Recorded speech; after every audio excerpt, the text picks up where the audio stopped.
Well, caves once used for making beer in the 1800s are now used for making cheese. In this week's Finding Minnesota, John Lauritsen looks into the history of the cheese caves in Faribault.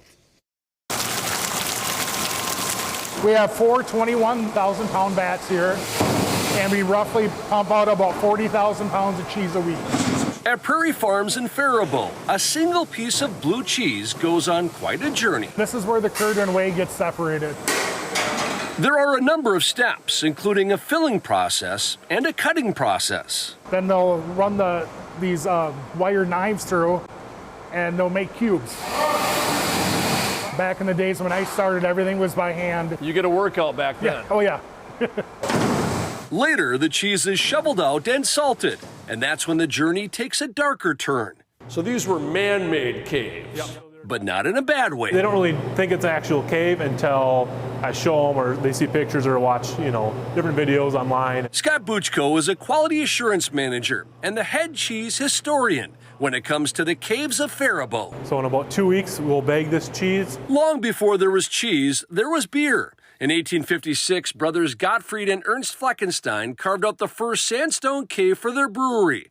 But Prohibition eventually ended their dream. Then a few years later, in 1936, a man by the name of Felix Frederickson immigrated to the United States, and he was looking to open up a blue cheese plant. With a temperature of 54 degrees year-round and high humidity, the caves were a great place to do business for Frederickson.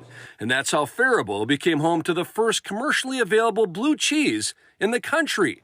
Through the years, more and more caves were dug out. There are 12 caves in all down here, totaling about 50,000 square feet of cave space, and all of it is utilized. This is blue cheese right here. You can see the holes in it. Those are pierced in there to allow oxygen. Blue cheese is cave-aged for 60 days and Gorgonzola for 90 days before they're wheeled off to grocery stores and eventually end up on burgers or in salads.